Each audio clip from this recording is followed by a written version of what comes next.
Voyage is presenting.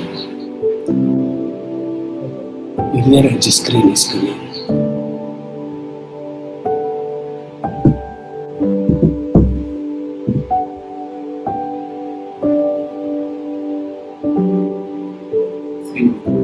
Yes, good. First slide.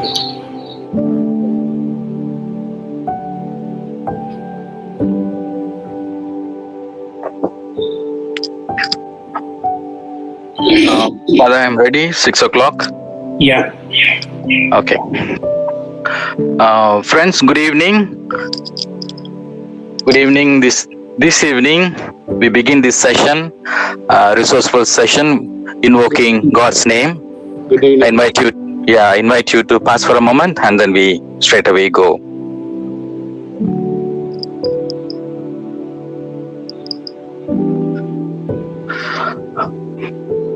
Friends, this evening we have a variety of audience, friends, Jesuits, students, well-wishers, alumni, and welcome to this particular evening webinar, Life Voyage, Doing versus Being. For this evening session, we have our speaker, well-known Father Francis P. Xavier. Father doesn't need an introduction. Obviously, this area of management, time management, he is a guru. And so for the last 20 years, he's been working on this. It's almost his wisdom. And so this evening, Life Voyage, Doing versus Being. And he takes us on to a variety of topics, almost transcending time management into energy management. And now I hand the session to Father Francis P. Xavier, and he will lead us and inspire us. Thank you. Good evening to you all. Thank you for participating in this evening talk. I would like to talk on life as a voyage. We know and we have experienced that our life is voyage. During this voyage, we want to do a lot of things, we try to do a lot of things, and very often we achieve a lot of things. But what is more important is our well-being, how we are able to achieve, how energetic we are is more important than how many things we achieve. So this is the thesis of my talk this evening. That is, time management is managing yourself in time, how we do things. When we think of doing versus being, we see two different classes of concepts that we might have experienced. We want to be efficient, we want to do a lot of things, but what is more important is how effective they are, how lasting that would be.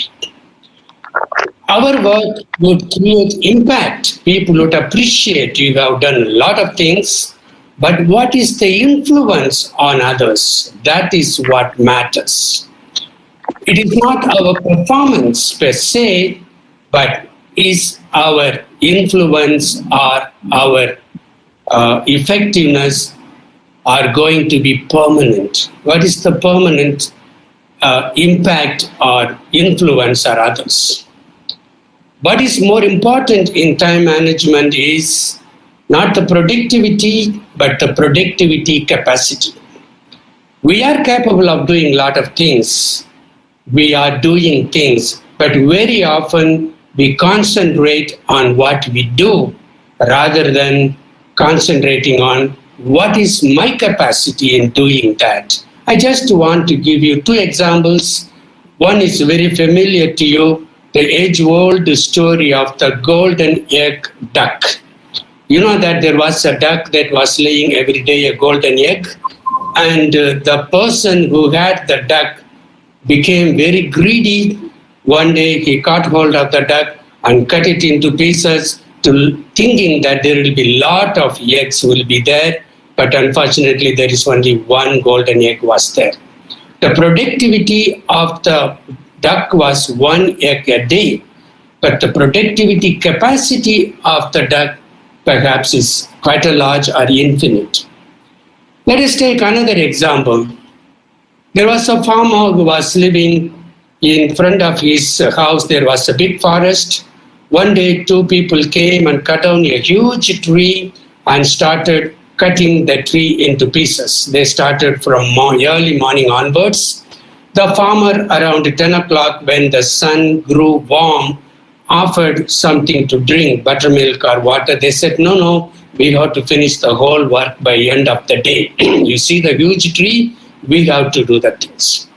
The farmer went to his farm, came back for lunch. Still, these 2 people were sawing the tree, and he took pity. He offered some lunch. Have some lunch and work energetically. They said, no, we cannot afford to take lunch and waste time. We have to work.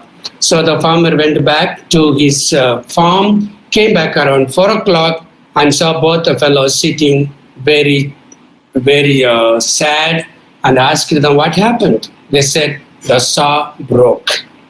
He said they forgot to sharpen the saw now and then.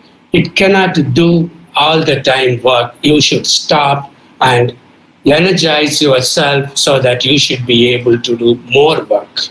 So what is important, hard work or smart work? Smart work is what you should think of. It is not doing a lot of things in time management. Very often we think time management is how I achieve doing a lot of things within a short time. That is not the purpose of time management. Whether we continue to be energetic always doing more. The energy is within, and the product is just a mighty little from what we do from our energy. Therefore, the time management is more energy management. How we spend the energy, how we become energetic all the time, that is the story here. This whole energy, I would like to bring this concept of subconscious. Subconscious has got unfathomable source of energy. There is a sleeping lion within, only thing we have to wake it up. People say that we don't even make use of the energy in subconscious, not even 5% of its capacity. We don't make use of it.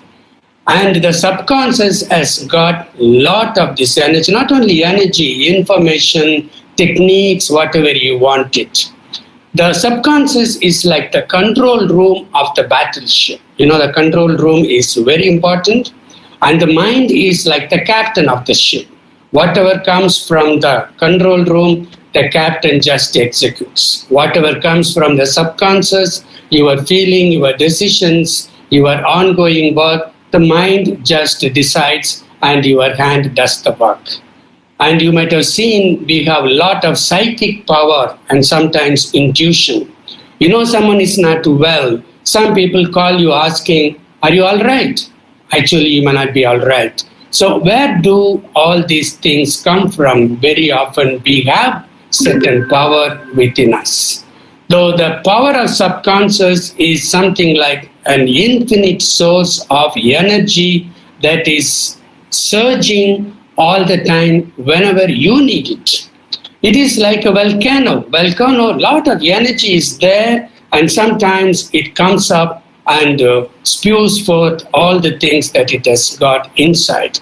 Just I want to give one example of the Tibetan monks. They can sit at an altitude of about 2,000 meters or even more in the Himalayas with just the ordinary robe they have, and they can raise their body temperature about 17 degrees Fahrenheit or about 8 degrees centigrade. It has been scientifically proved by the Harvard scientists with the permission of Dalai Lama. How do they do it? They have the power within. And what does the subconscious do apart from the energy? It makes you feel for it. And this feeling creates impression for you. The impression is positive, well and good. That influences your thought, and the thought takes the decision. Once you take the decision, that comes into the action. What we mean time management is the action, but much more is inside if you go to do that. It is from this subconscious you were able to do what is called the multitasking. If you ask the computer specialist, they say the computer has got serial processes and parallel process. Serial process means you do one work at a time. Some people can do only one work at a time. They can't do two works at a time. They get confused or they make a mess of it. But very often we have to do more than one work at a time. That is called the parallel processes. You may be consciously or physically doing one work, but your subconscious is capable of doing a lot of works. You tell the subconscious it will do. You might have seen some people who perform the so-called Astavadani or Dasavadani. They can do 8 to 10 different things at the same time. And we have that power. Once I met one of these Dasavadani and said, how do you do that? It's by practice. You have the power within. So the power is subconscious. Very often people tell you when you have problem, sleep it over. Literally sleep it over. You will find the solution next day morning. Don't be surprised that Pope Francis has got the sleeping St. Joseph statue in his room. In sleep, a lot of clarity comes. You find solution for your problems in it. So here I would like to bring this 80-20 rule of Pareto. He's an Italian economist. He brought this rule in economics in 1897. This could be the law of vital few people who use it. For example, 80% of your outputs could be just from 20% of your inputs. What he proposed originally was, you look at the world, 80% of the land would be owned by 20% of the people. You ask any company, that a big company, ask them where is their bulk of the income comes, they would say 80% of their sales or from 20% of their client. So as the picture shows, you would be able to do with 20% of your efforts. If you make conscious efforts, you can achieve 80% of the results. So why to waste time on unnecessary things? And in our own life, 80% of our support would come from 20% of the friends or well-wishers. And you take the journals, 20% of the journals will give about 80% of the information. You not to read so many journals, you get in one or two things. And very often you make to-do list, and most of the time, 80% of the list you don't do, but only 20% of the results you are able to produce in that. So what does it show? How do we make use of this 80-20 rule for our life management? We could accomplish 80% of the work that we want to do in 20% of the time that is available to us, provided we know what the priorities are there. We know what is important, what is urgent work. I'll come to that later. And you could avoid 80% of the interruptions in your daily life by concentrating at least 20% in your work. And very often you see over 80% of the filed matters, you never look into that. Perhaps you are able to clear about 20% of the matter, which is your choice. Again, your priority. And 80% of your happiness would come from 20% of your activities, provided you know which activities are going to give satisfaction to you. And in our life, what we think, what we want to possess, whether it's happiness or success, 80% of it, you can get it just by 20% of your passion and love and dedication for the work. If you want to know more, I refer to the book Living 80-20 Way by Coach. Now, I give the whole summary of how the time management, the components of time management, and I will go into detail later. All the things are from inside. The preparation is very important, then the action itself. From the subconscious, the mindset. That means you should have a motivation. Without motivation, nothing is going to work. Without setting your goal clear, you are not going to achieve. If you don't know where you want to go, any road will take you there because there is no goal for you. Once this is clear, then the transition comes where you try to know what should I do, how should I do. There only comes a rational way and effective way, that is the discerning mind and understanding heart. Somebody seem to do. And we should know from our living out the things, what we can do by our mind, what we can do by our heart. The decision making is from your mind. The discernment is more from your heart. So it is the mind, heart, and what comes the next is the hand. It is very ignition. Your formation should be heart, mind, and hand. So the mind and heart does the work, the hand executes. That is what we call time management. That is the external one in execution. And there you have the success formula.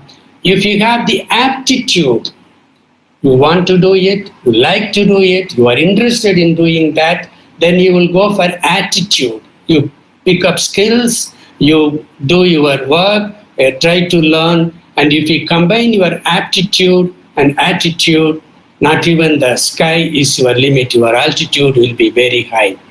And the methodology, if you are in administration, is whether you become a leader or a manager. A leader is one who walks with you. A manager is one who directs you how to go. A leader inspires you. A manager frightens you. So it depends on how to do that. Manager does the work with you. Manager extracts the work with you. I will come to that later when we talk about the stress management. What is very important is the multitasking, that the subconscious, it helps you, and you should know what is important, what is urgent. That also I will do it later. When you are doing this, definitely a lot of challenges will be coming.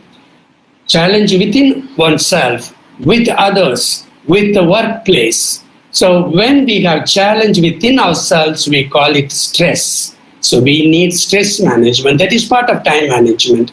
When we work with others, there is conflict. How do we deal with the conflict without wasting time? When we are working in a company or in a workplace, there is disaster management, or what do we do, emergency. So finally, I would end up with time contract. How do you make a contract with time? And that's way you create the 25th hour. This is the title of my latest book, Creating the 25th Hour. If you are interested, you are most welcome to read that for details. So mindset is very important. All of us have a set of assumptions. We have our own ways of doing it. And we have rational notations held by one or more people, some group or nation, country has got, as individual or group, but mindset is ours. I give an example. Once Alexander the Great was marching for a war. The soldiers were very tired. They came to know the opponent king was more well prepared than Alexander. Then Alexander said what to do. Then he said, okay, now it is getting evening. You take rest, and morning we'll decide. Morning we'll have a little ceremony, then we decide. So the soldiers rested. In the morning, Alexander gave a small puja or prayer, and then he said, look, I have a coin here. I toss it. If the head falls, we go for war. If tail falls, we withdraw, we retreat. The soldier said, fine. So he tossed the coin, and when he opened the hand, head was there. Then the soldier said, we'll go for the war. And they won the war. And the evening, they asked Alexander, how did you know that you will get the head? He said, very simple. I took 2 coins and pasted the tail, both ends together. So whichever side comes, it has to be the head. What is needed is the mindset for the soldiers, that we will win the war. With that motivation, they went. With that confidence, they went. You have mindset, you have the confidence, and you are at the target. Once you have this, you will see the energy needed for accomplishing your work would surge from within you, that is from your subconscious. For this, you need motivation. Very often we get our motivation from role models. We need role models. I would like to recommend this book, Jonathan Seagull Livingston by Richard Bach. The seagull, it cannot fly fast. It's a flappy bird, but one bird wants to fly faster, farther, and higher. And everybody says in the seagull community, are you stupid? Just to follow us. Somebody will bring fish, you eat it. When the fishermen bring the fish, keep quiet and enjoy life. But this seagull said, I want to do something.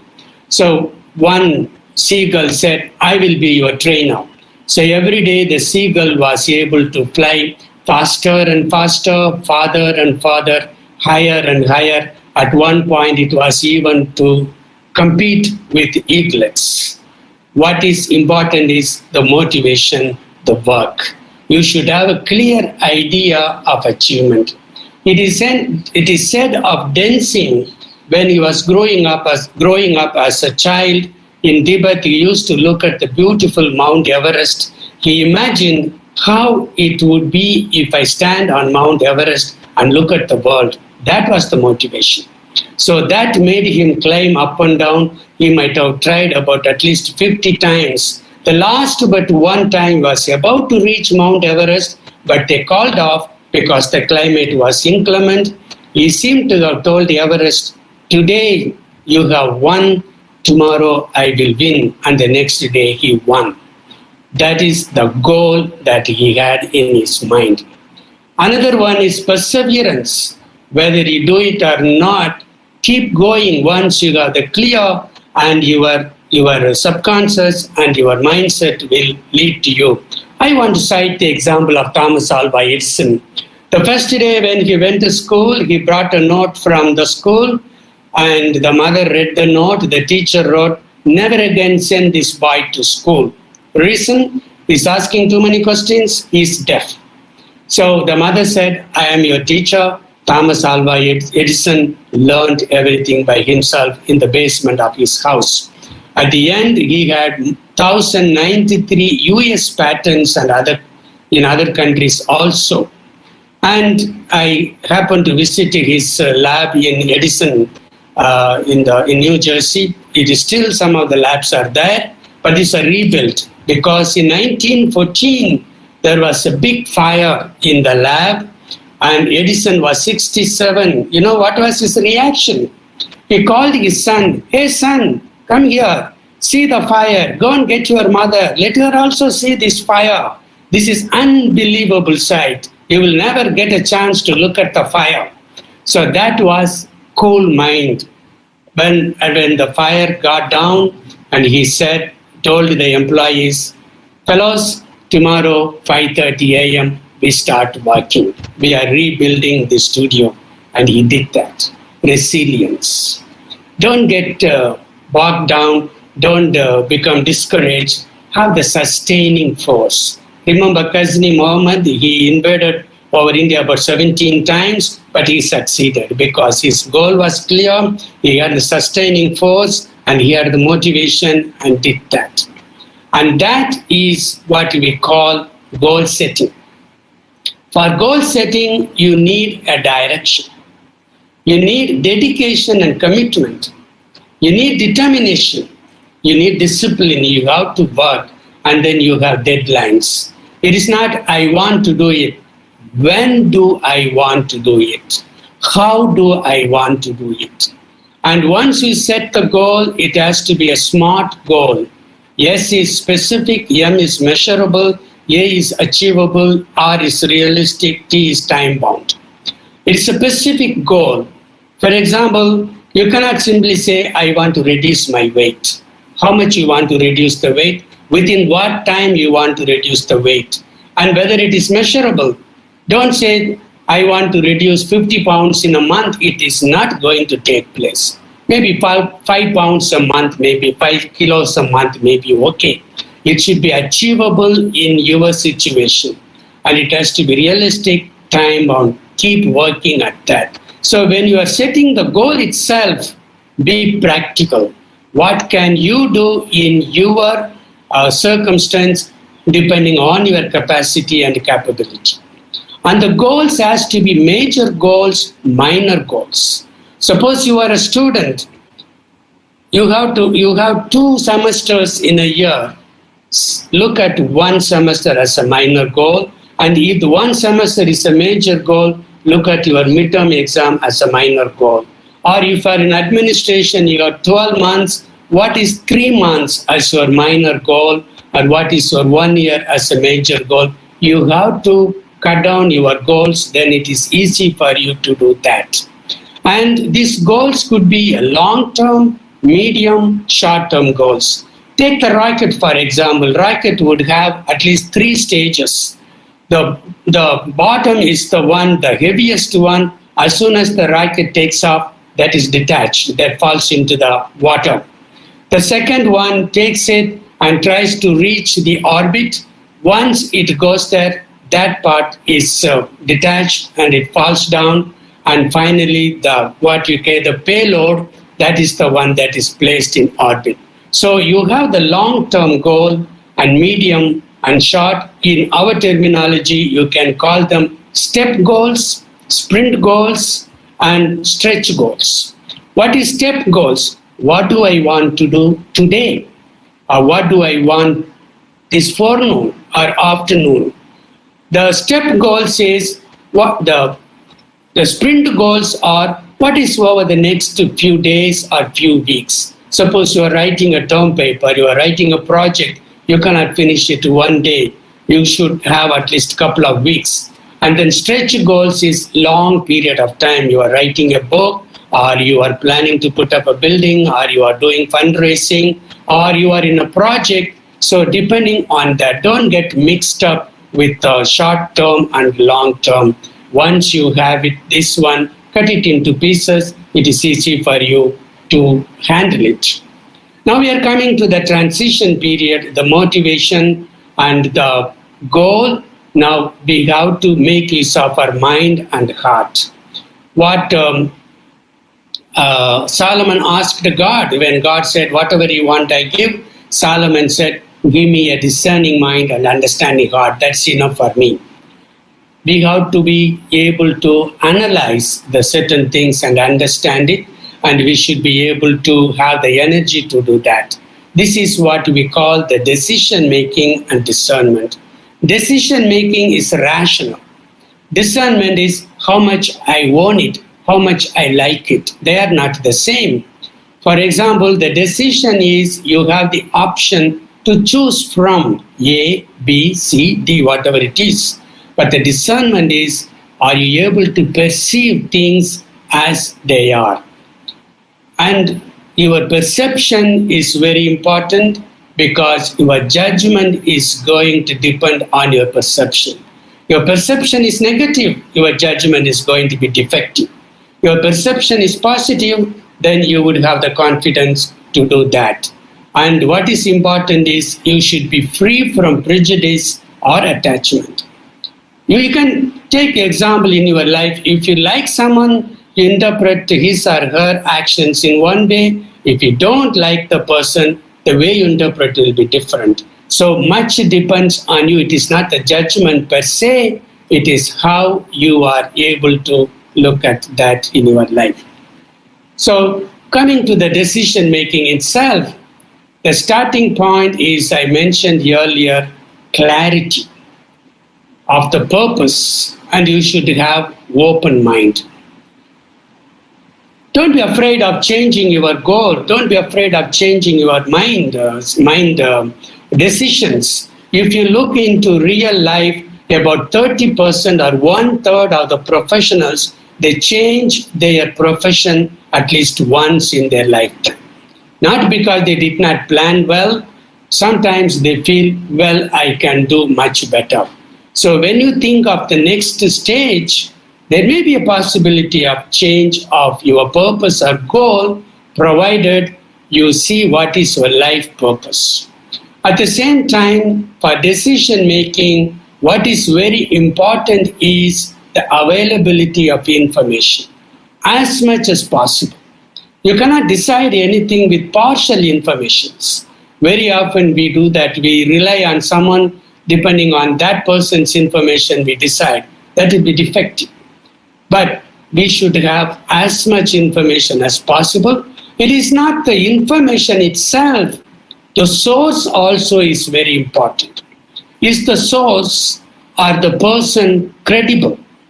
Can I rely on this person? When the source is dubious or a person is not reliable, then don't start your discern or the decision-making process. And the next stage is whether there is logic in the information received. Can you believe that what the person says? Does it make sense for you? Otherwise, you take a course of action and you are going to regret after spending a lot of time on that.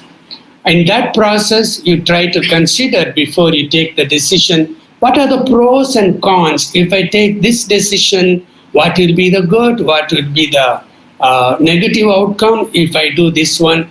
Any course of action would have both. But what we should choose, what is more positive, what is less negative, that was. Sometimes we may not be able to decide on ourselves. It is better to fall back on the experts. You want to read more on that area, or you want to consult some experts, nothing wrong in that. We need others' help. 4 eyes see better than 2 eyes. Then if you are working in a group, you should understand there is a difference between making the decision and taking the decision. In a group, you discuss, you propose, you suggest, you come up consensus, that we call it making the decision. But who takes the decision? The boss, the one who is in charge. In a religious community, we call the superior, the local superior or the major superior is the one who takes the decision. The community or the what we call the counselors or the consult members, they may make the decision, but taking the decision, we should be prepared for that. And also, finally, we have to say we should see the difference between safe decisions and right decisions. Very often, we tend to look for safe decisions. What is the decision that people would like? What is the decision that would not create too many complications? What is the decision will take less effort, less risk? But what is important? What is the right decision according to me? In my mind, in my heart, in my discernment, in my decision, what is the right decision? My thinking and my feeling, do they tally? Then only you can go for it. This is what Jesus said. When you mean yes, say yes. When you mean no, say no. Don't think yes and say no. So that there should be a synchronization between what you think and what you feel. Otherwise, there is going to be dichotomy, there is tension, you are going to be in dilemma, you are going to waste quite a lot of time in arriving at proper conclusion or decisions. Once you have decided, then comes what is called the discernment process. The discernment synchronizes your mind and heart, your rational way of analyzing things, your affective way of synthesizing the things, both have to come together. The rational way of looking at it, the affective way of accepting it is going to merge in this discernment where your gut feeling is the one that is going to say whether it is okay or not. So when you take a decision, just check with yourself, how do you feel? Ignatius would say, do you have peace of mind? Do you feel inner harmony? Then you have taken the right decision. And what we insist for the social life, ethical values are very important. My decision, is it going to be for the good of all involved? It is not my personal need, my personal advantage, but the good of all. So in these discernment stages, we have to look into ourselves, go into your inner experience and go through the things, what has been your feeling, predominant feeling, what has been your orientation and tendencies. I like this, or I like this person, or I like this locality. That is not the right way to do that. Can I get away from that orientation and the tendency? I should be indifferent to that. And once I recognize my origin, I see whether it is doing any good. If it doesn't do good, and then I should be able to rework on that. Once you have come to that, then the 3-step formula is become aware of yourself. Aware of your own shortcomings, your own positive points, your own capability and capacity.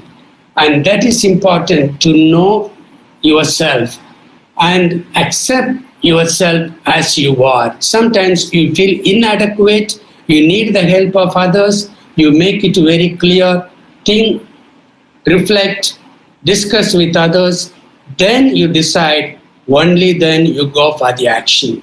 It is not, I feel like doing it, I do it.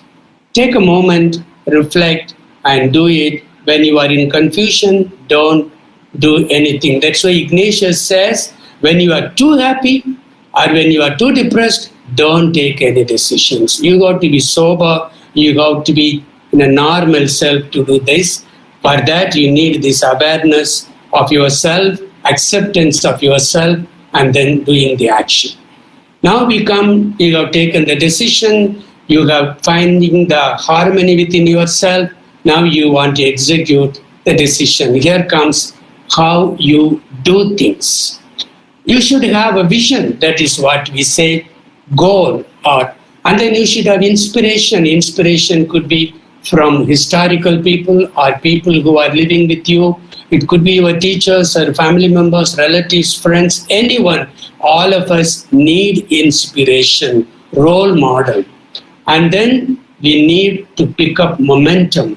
Once you start doing it, once you feel, you have a feel for it, you start moving, that is the way to go in your mission. It's not again just doing it, I want to do it. It is go through all these things.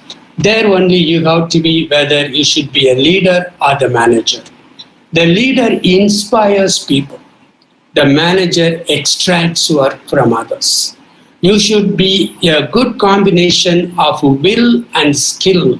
Skill is what you need. You want the management skill, you want writing skill, you want teaching skill, whatever it is, that you can pick up anywhere. But will you have to give to yourself. Nobody can give the will to you. You should decide, I should do this one. So here, this process takes 4 different stages: unconscious incompetence, conscious incompetence, conscious competence, unconscious competence. I give an example. You think of your two-wheeler, your bullet bike that you want. A small child, a baby, will not have any intention of riding that bullet. It is unconscious of the bullet, but it's not conscious of its competence or incompetence, but it is not attracted towards that.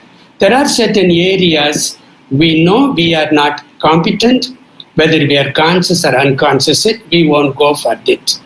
Okay, now the child grows up, 9 years, 10 years, it wants to ride the bicycle, but it is scared of this big bullet motorcycle, but it will be playing with a small, tiny toy bullet motorcycle. So it is conscious of its incompetence, but it doesn't want to take the actual, but it can have a miniature world. Then comes the child grows into adult, 16 year or 18 year, the boy or a girl gets the license to drive, then he or she drives the bike. Initially, they're very careful, follow all the road regulations, the traffic lights, whether others are coming before turning, you give the signal and all, you are conscious. But after some time, 1 year, 2 years, you become an expert, then you are unconsciously competent. That's the time where you are talking on the cell phone, leaning and driving the thing, and you are turning back and looking at others and driving the thing. Decision making also is that initially you are afraid of taking the decision or implementing it, then slowly you pick. Is practice makes perfect. That's why we need the role models. That's why we need more practice. From here, we pick up what is called the multitasking. The multitasking is your subconscious is a mine of knowledge and information. Whatever you see during the daytime and here, even if you are not aware of it, it gets into the subconscious. For example, if I ask you, can you bring out about 10 ghost stories? No time you will write it down. Where do you get it? Some of the stories your grandpa might have told you, your grandma might have told you, or you might have read in your standard 1 or 2, whatever it is. Where has the storage for this subconscious? The subconscious has more information than even a big computers. And you can at will bring it. You want to do something, it will come. All you have to do, you open up or activate the antenna of the subconscious. You want to write your term paper, or you want to write a research paper, or you want to do that, just tell the subconscious, become aware of it, allow the subconscious to work, it will go and do this and search for the material. Subconscious is like a post office. If you think of the post office, what happens? The postman collects the letters, comes to the headquarters, and they put this letter goes to Kadalur, this letter goes to Thiruvananthapuram, this goes to Chennai. It's compartmentalizing it. The subconscious compartmentalizes it. Music goes in one area, sports goes in another area. That's why when I want to have something, you are able to do that and you can bring it. Once you have done this one, now you are able to meet the challenges in life. The challenges in life could be from yourself and from others, from the surroundings. From ourselves, what you have is the stress management. Very often we are stressed up. You get tensed up. Sometimes when people, if you are an official, high official, before people would come in, they will ask your PA, is the boss in good mood or not? So sometimes if you are under stress, people don't come to you. And you should be free from that. When you are under stress, your capacity to work goes down and your health also gets affected. What should you do for that? You should have a priority. You cannot do everything in the world. You should know what is it only you can do it. If you have 5 different things to do, what are the priorities? If you can do only 4 instead of 5, then decide on 4. Then you will be free from stress. What about the 5th one? You can delegate to somebody else. Somebody else can do that. There are certain things what you do, routine work, and you should have a routine timetable also. They say the biological clock is very important for everybody. Biological clock means the same time you get up, the same rhythm of work you do, the same time you go to bed. We have energy cycle. Some people feel very energetic early morning after breakfast. Some maybe after a siesta. Some maybe after a walk. Or some maybe late evening. Find out your energy cycle. When you are energetic, then take more difficult or hard or challenging work at that time. You need not start the hardest work early morning. If you feel sleepy in the morning, do some other work. If you feel very good after a game or after walk, do that one. But if you have a rhythmic clock, your efficiency is very much going up. If you have the habit, one day you go to sleep midnight, one day 2 o'clock in the morning, one day 6 o'clock, you are going to be stressed up, your concentration is going to be diluted, and you are not going to achieve much. You'll be wasting a lot of time doing things again and again. This is with yourself. When you work with others, naturally there will be a conflict. When you come together, very often we don't choose our companions to work, we are put together. And there should be a storm. Your way of looking at it will be different from my way of looking at it. So we have to come to a normal situation. It takes time. Only then you start working. So when there is a conflict, we should think and reflect whether it is objective conflict or a subjective conflict. Whether the conflict is I don't like the person or I don't like the proposition or I have a constructive conflict. So once you decide that, then your problem is very much reduced. And we ought to ask the question, it is not what you think right or what I think right, what is helpful for the common goal. It is not my personal interest. It is not my ego. It is what is the good. If you are working for a company, if you are working for an association, what is your proposal? My proposal would do more for the good of the things. Then that is the way smoothly you can work with others. Also, always it is good to look at the world of the others from their perspective. Very often we get into conflict because we try to understand somebody's proposition from my perspective, from my matrix. That doesn't tally. If I can look at the other's perspective, their world, I can understand. Take when a child says going for kindergarten exam, the child is tensed up. People say even 9-year-old gets tensed up and it's under stress. If it goes for exam and it's tensed up, we cannot laugh at it. After all, couple of rhythm, the rhymes you are going to write, why are you tensed up? For the child, that is the biggest work for that. Maybe when you grow up, you are able to handle more. So that is the best way to start the solving the conflict is look at others' world from their standpoint. And once you do, then you try to start with what is the common area of overlap. In any issue, there will be some common area. From there you start, then broaden up that ultimately you will be able to do. This is what we do most of the time when we do the conflict management.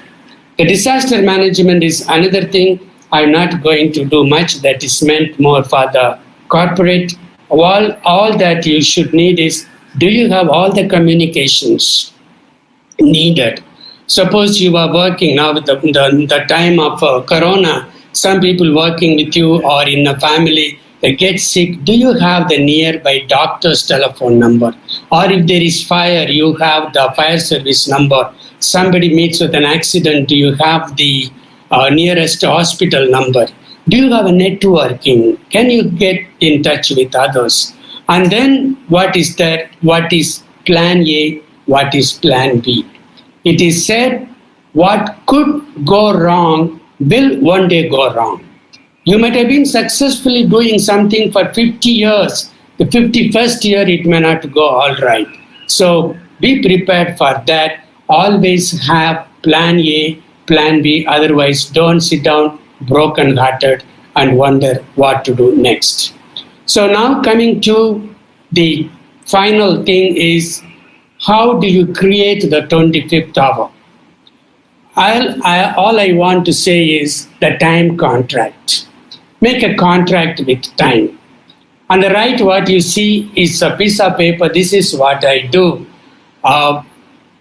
After supper or before I go to sleep, I divide my day into 3, morning till noon, noon till evening, evening till I go to bed, and then I enter it what I'm supposed to do, how much time I need. In between, I mark whether I should call somebody, whether I should call people. When people ask appointment, I ask what for, how long it will take. So I roughly calculate. If it is officials meeting, it may take 1 hour. If it is individual meeting, half an hour. If it is just in passing, maybe 5 minutes.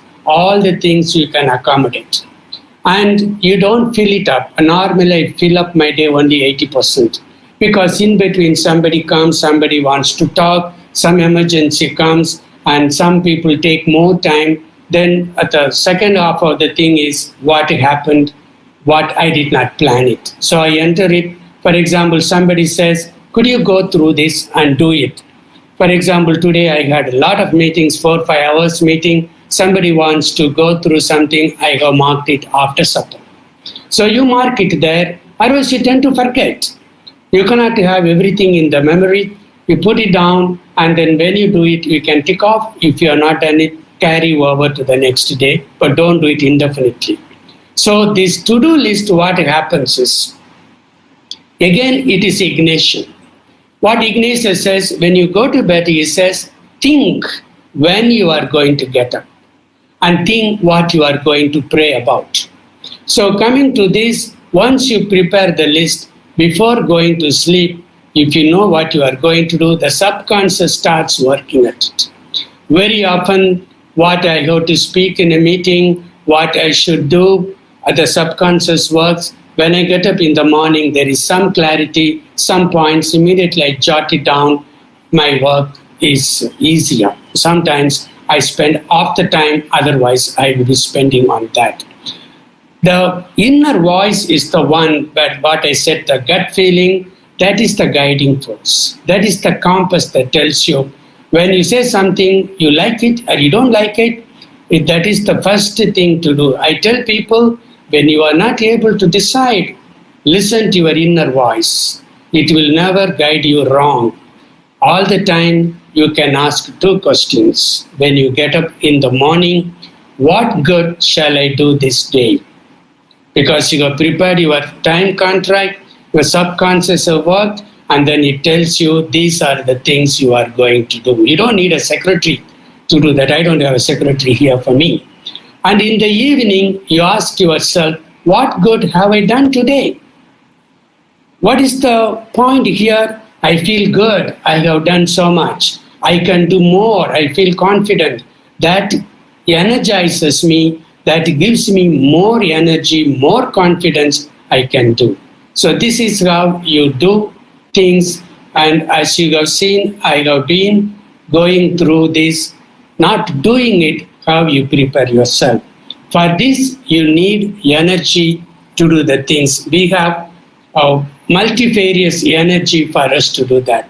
This energy is the sustaining force that we have. We need spiritual energy. The morning meditation, prayer, or yoga is recommended. I'm suggesting not because I'm a religious, it is today suggested for the corporate people. Once I met a person who was having about 24 ginning mills, running 3 shifts a day, but 8-hour work. The first hour, the employees come and sit in a tent, they relax. I asked him, don't you lose money? He said, no. They come with a lot of problems. This 1 hour when they sit, they reflect, relax, and when they go to work, in 7 hours, they do more than 8 hours work. If they come from home, maybe some problem, somebody's sick, some quarrel, and they come with that, they are going to work, they are not going to concentrate. So this is a corporate, they are using the word retreat, what the religious are doing. Weekends, they are taking them and give them course and also spiritual energy is not just as a religious thing, it does a lot of good for you. Then the physical energy, you should take care of yourself. Eat right, moderate exercise, sufficient sleep is very important. You cut down your sleep, you are going to waste a lot of time on small things. Take care of yourself, then you will be fit to do the work. Emotional energy is the next one. Spend time with your friends and loving ones. Father Pedro Rupe, our former general of the Jesuits, used to say, you should be able to waste time with God in prayer. He says, use the word waste time. You should be able to waste time with friends. Don't concentrate on the work. If you spend time, you get energized. What you will take otherwise 1 hour, you will be able to do in half an hour. Spend time for others. Have time for others. And Mental energy is one, having a clear goal, clear plan, and a calendar regulated work. And then the business energy is one is, this is the central point in the book I am quoting at the bottom. The authors say, ask yourself very often the question, what is the one thing I can do such that by doing it, everything else will be easier or unnecessary? Don't multiply your work. That's what I said, priority. When you have the priority, this is one thing. If I can do only one thing, the other things I can delegate to the others. So at the same time, this would give you enough energy to leave from your comfort zone in pursuit of something you believe in, something you dreamed of. You would have a lot of energy, lot of enthusiasm to do the work that you are able to do that. So these are the things that I have been thinking about the time management as energy management. I appreciate your presence and your attentive listening. Thank you very much. If you have any clarifications and questions, you are most welcome. Father, good evening, and thank you. Thank you for the resourceful talk today. We have next 10 to 12 minutes. You could certainly post your questions on the chat box. One thing that the Father is assuring that all those who want the PowerPoint presentation, it will be sent to you. So do not worry. So now it's a question time. I would invite you to have your questions very short and crispy. And we would begin our question sessions beginning with Dr. Madhavan. Dr. Madhavan is asking, Father, does technology help us to save time or waste time? First question. Could you repeat the question? Does technology help us to save time or waste time? It's a $1 million question. Very often you waste time. Something goes wrong in the technology. For example, today it's very easy. So many of you are watching. Something goes wrong. If my Wi-Fi goes wrong, end of it. So generally we are saving time, but be prepared when you would be ready to waste time. So by and large, technology helps us, but ultimately it is not the technology that decides, it is you who decides. Technology is only your servant or a slave. Never make it your master. Okay. Thank you, Father. We are a number of people who are really appreciated as, illuminating presentation, very impressive, very informative. And of course, from Dr. Xavier Mahime Raj is talking about creating the 25th hour is awesome. Of course, we could gift him the book, the recent one, to Dr. Xavier Mahime Raj. Thank you. We have one more question, which is from Mr. Regis. Sometimes you take decision, but the body doesn't cooperate to allow and execute the decision. How do we actually train the mind, body, subconscious? That's what his question is all about. Father, did you get it? Yeah, I get it. Okay, Father. See, decision is from the mind, the mental one. The action, execution is physical one. So you have to find a synchronization or transition. If the body doesn't cooperate, there could be more than one reason. First of all, you may be physically you may be weak, or you are discouraged, or you don't have confidence in doing that. Any number of things you would have. So what you should do is sit and think what is happening to you. Very often what happens is you are scared of executing it, whether I will be able to achieve, whether there will be cooperation, all these things before you do the decision making, you do that one. And if you are physically weak, the best thing is take rest. Normally I tell people when the going gets tough, the tough goes to sleep. Just lie down and sleep, take a break, and you will be able to do that.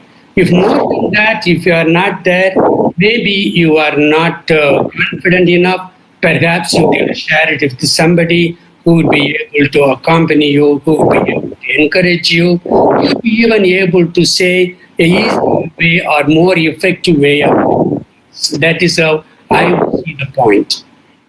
Thank you, Father. And we have one simple and very important question from Miss Priya. She's asking, Father, is it okay to take time off from sleeping or for work? In general, I would not recommend taking time off, but you have to define what time off, whether 6 hours or 10 hours. That makes a lot of difference. Regular time. People say, the Benedictine monks, they started the regular work. Why the religious are called regular? Because they will work 8 hours, they will pray 8 hours, they will sleep 8 hours. The regularly they do. That's why the religious are called regulars. But whether one should sleep 8 hours or one should sleep 6 hours, it depends on the person.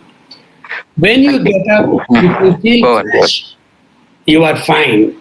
If you feel tired, then you have to check your duration of sleep. Occasionally, of course, you may have to burn the midnight oil. That is very rarely, but you can try to avoid that. If you plan out well, if you do it earlier, force your work, you need not cut down your sleep. Yes, sometimes in emergency situation, you may have to do it. There should be only exception, not the rule of the game. Thank you, Father. Audio is... Father, do you hear me? Yeah. Next question is very simple again. How to be at peace when your surrounding is noisy, disturbing, troublesome, tensed? Okay, I can give you 2 examples what comes to my mind. Actually, I think it is in the book of Voyage. He has written a book. He says that one day he was traveling. He stayed in a traveler's bungalow, and adjacent to his room, a state minister also stayed. And nearby or outside the compound, a dog was ferociously barking all the time. And the next day morning, the minister was saying, I could not sleep because of the dog was barking. And Osho seemed to have told him, I had a peaceful sleep. And he said, how can you do that? The dog was so loud. He said, you concentrated on the dog's barking. I concentrated on my sleep. What you concentrate, you will achieve that. So you should have, depends on your peace of mind, depends on what you are concentrating. You might have seen the Kung Fu Panda, that is, I don't remember the second one and third one. The panda goes for fighting with others and it makes some silly mistakes and gets beaten up, comes to the master and says, no, things are not going well. The master will say, inner peace. Whatever happens to your life, don't lose your inner peace. You may not succeed all the time. Nobody has succeeded all the time. But what is important is inner peace. And Dr. Abdul Kalam will say in his book, The Wings of Fire, we learn more from mistakes than from success. His own first racket was a total failure, and his boss said, find out why it went wrong. They studied, then he became the father of racket, and India is number 1 in the world. So, there's no point in losing your peace of mind unless you allow the peace of mind to make you go out of the way. Thank you, Father. Father, I just want to kind of brief you saying that, in Google Talk, we have 75 people. In live streaming in the YouTube, we have 362 people actually on live. And I'm taking one question from the YouTube channel. Professor Esther is asking how to have work-life balance in this quarantine period. Work-life balance during this quarantine period. Okay. It is very difficult because this is not, we don't have experience of this one. The first time it happens, we were taken by surprise and we have to play by the ear. First thing is, first of all, as many people are saying, the Buddha's concept of this also shall pass. So have that peace of mind, whatever happens, one day it has to pass, and I am going to get out of this. The second one, there are certain things which you have to do, both on the family side and on the on your work side. If you are a teacher, for example, now many of our faculty members have been preparing online and they have been engaging students.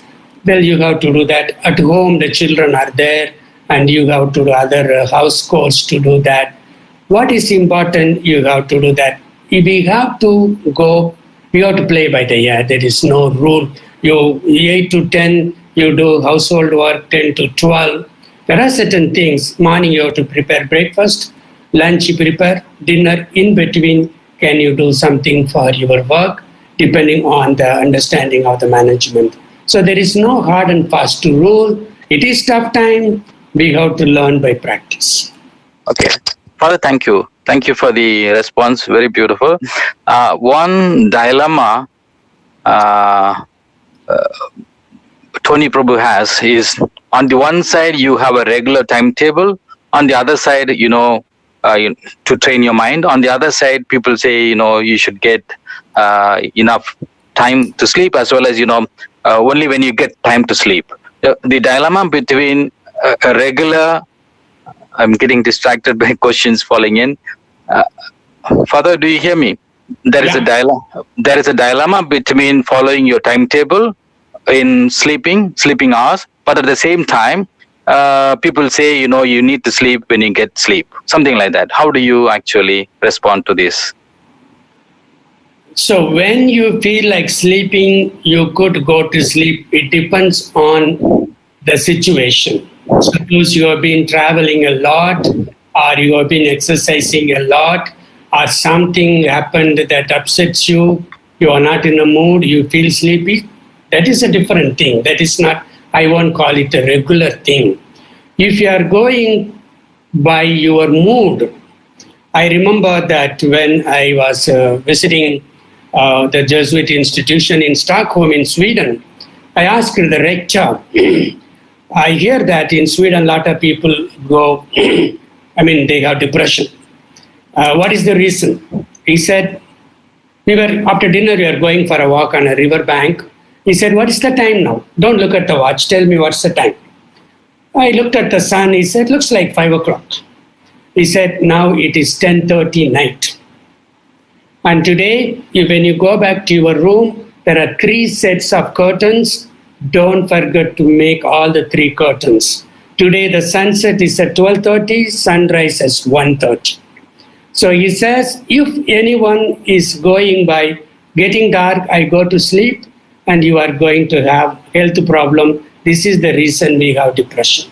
So if you are going by your feeling level, it is going to be a problem, except when you are tired or when you are sick. That is different. But on a regular basis, you should be a combination of rational and emotional.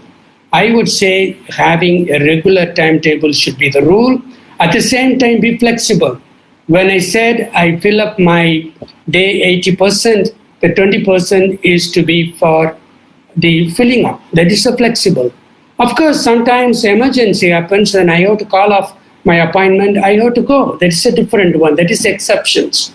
So I don't see any contradiction between having a regular timetable and flexible. The regular timetable is a kind of direction that gives you where you are able to accommodate unexpected things that comes in. Thank you, Father. I'd like to combine 2 questions of 2 different persons. One is Miss Jivida is asking, how do you stay motivated? And Mr. Maria Anthony Raj is asking, suggest a good manager or good leader. Okay. The motivation depends on what you want to achieve in life. What is the goal you want to get? Once your goal is clear, your motivation will come. You might have read some years ago, someone climbed the Mount Everest, and that person did not have both the legs, artificial legs. And recently, someone climbed Mount Everest, a visually challenged person. Their goal was very clear, and the goal gave the motivation.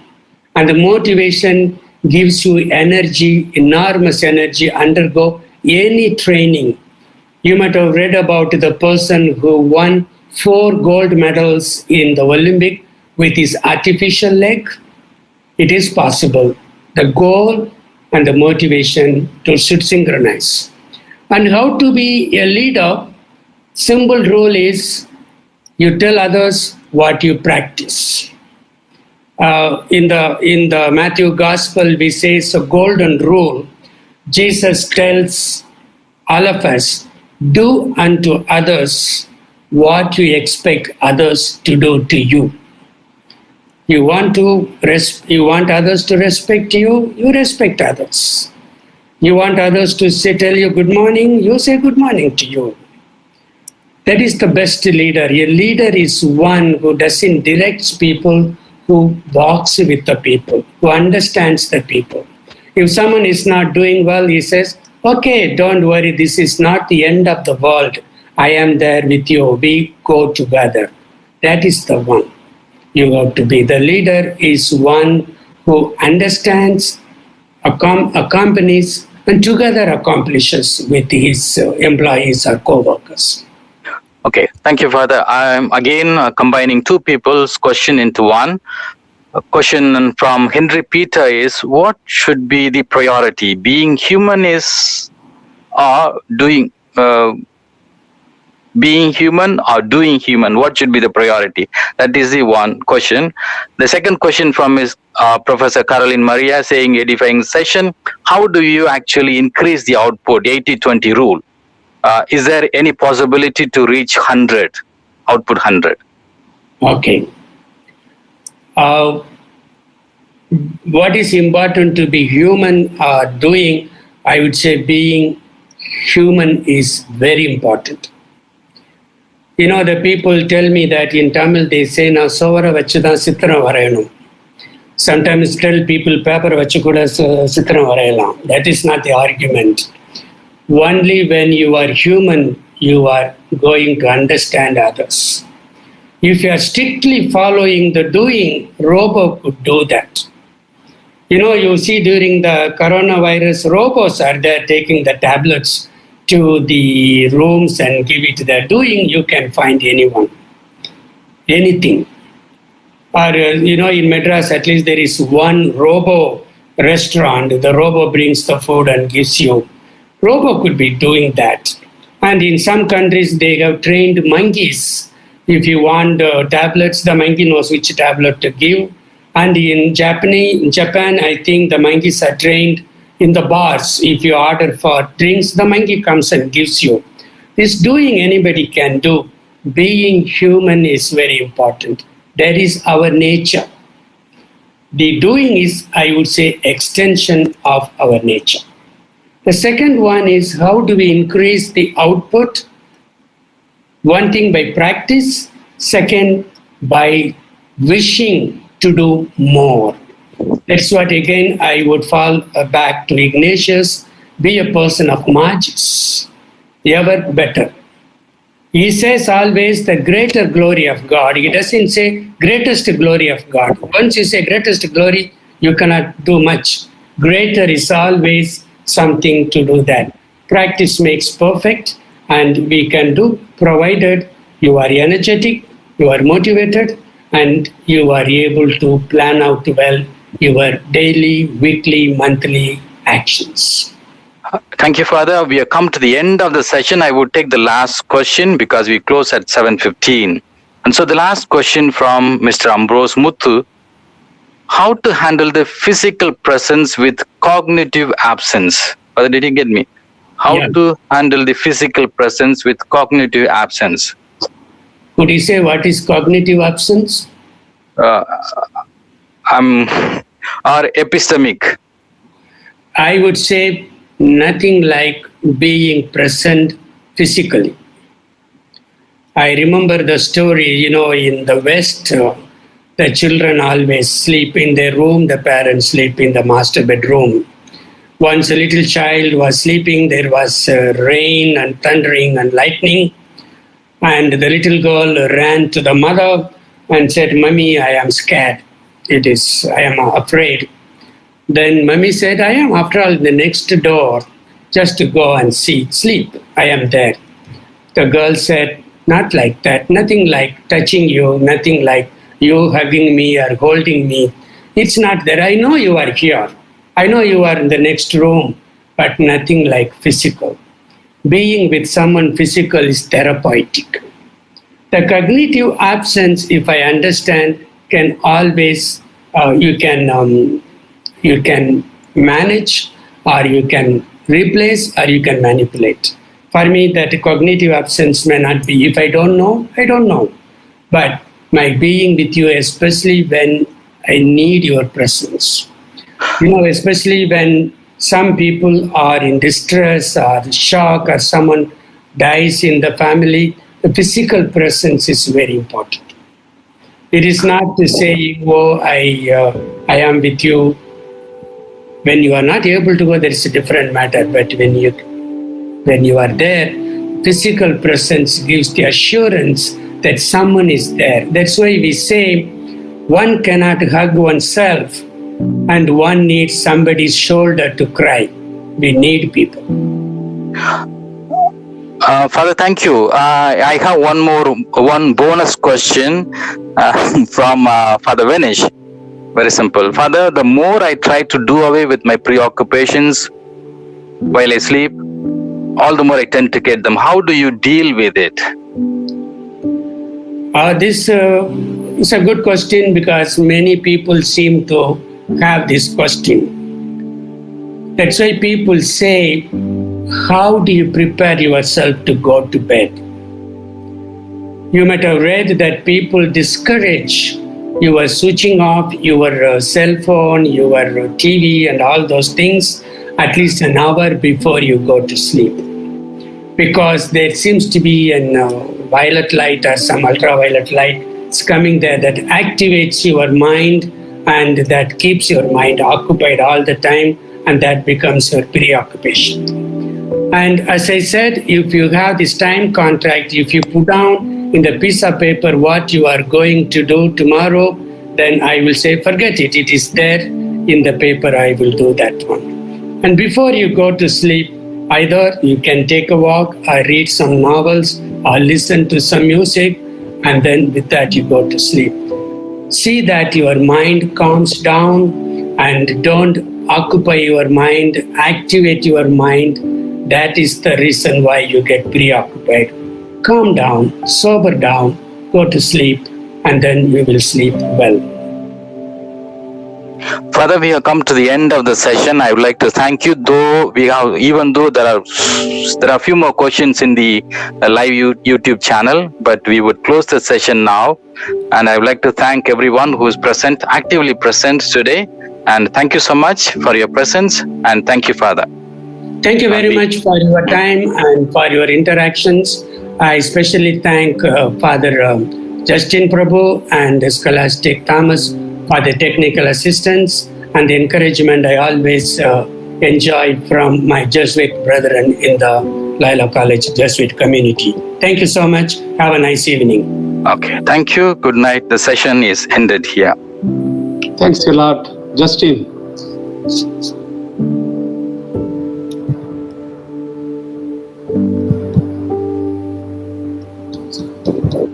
Get out.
you